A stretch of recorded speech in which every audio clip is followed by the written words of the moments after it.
Hey guys, it's Jake and welcome to the channel where I share travel videos, tips, and recommendations. And in today's video, I'll be taking you on a street and a food tour of Bangkok, Thailand. And if you're looking for information about the temples, then please subscribe because that will be in my next video.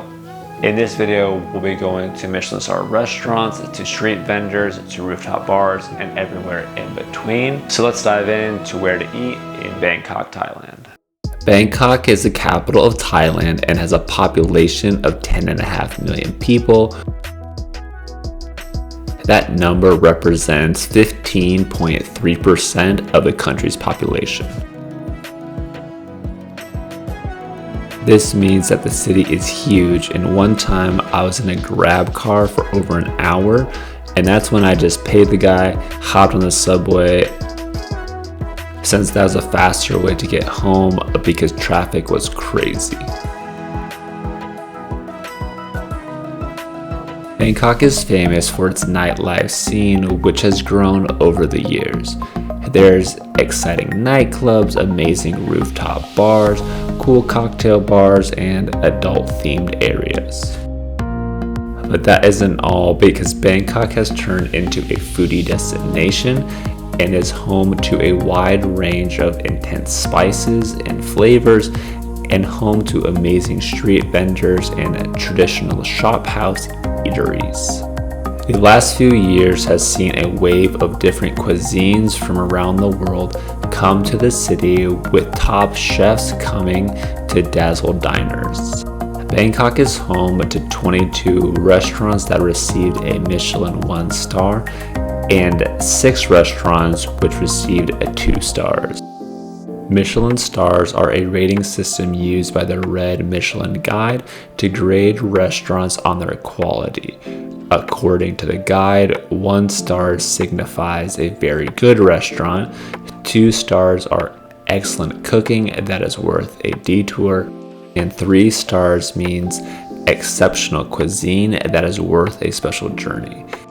And if you're wondering, yes, it is the same brand as the tire company, but getting a star, I'm told, is a big deal. And for example, there are only 140 restaurants in the US which have received a star.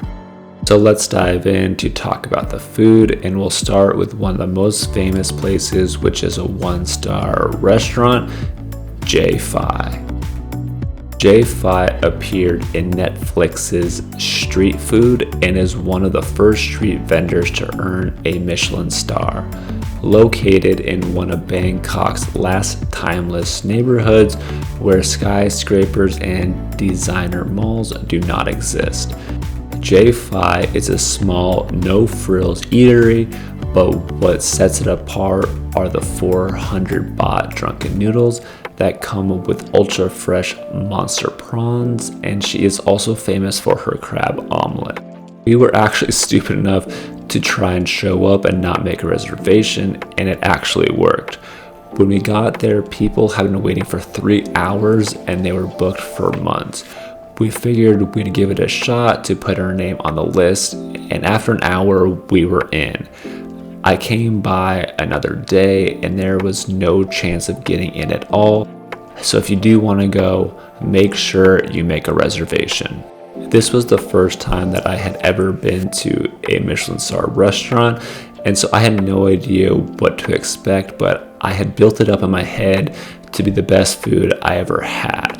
I will be honest, when I started eating, I was a bit disappointed, but that was because of my own expectations, and I had built it up to be the best food I ever had.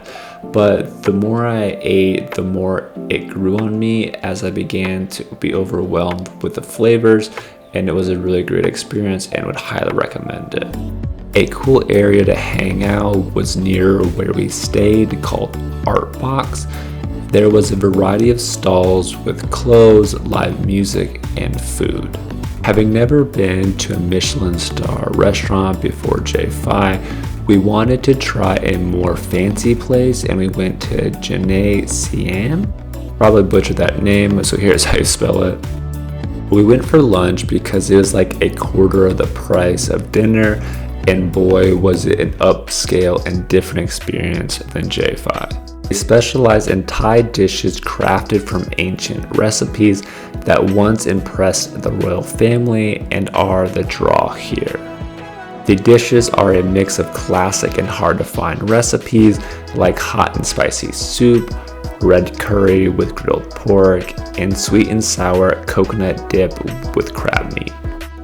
They also have unique combinations of food, like something that we tried was watermelon sweet dried salmon and sticky rice.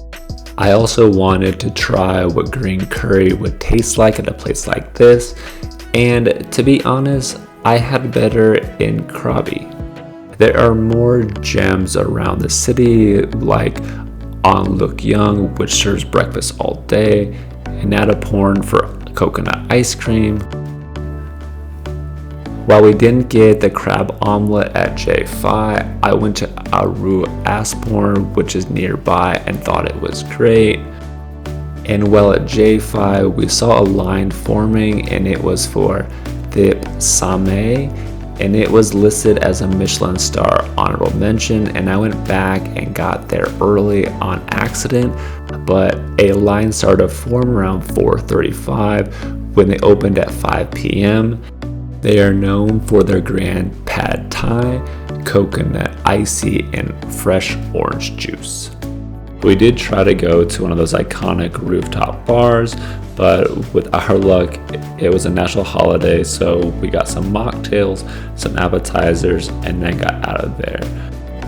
It didn't go quite as we had planned, but I do think that it was worth it and provided a cool view of the city. We were nervous about getting the street meat, but when you're in Bangkok, you have to do it at least once, so we made sure they cooked it right in front of us and felt better about that and had no problems, and it was great. I also went to Nana Place, which is an adult themed area. Just like when I went to Amsterdam, the red light districts aren't really my vibe, so I did a quick lap and then got out of there. Thanks so much for watching, and hope you guys have a better idea of where to eat in Bangkok, Thailand. And as I mentioned, if you guys are interested in the temples like the reclining Buddha or Wat Arun, then hit the subscribe button and the notification bell to be around for when I post that next. And if you guys are interested in other travel destinations, there's a link down in the description. All right, I'll see you guys next time.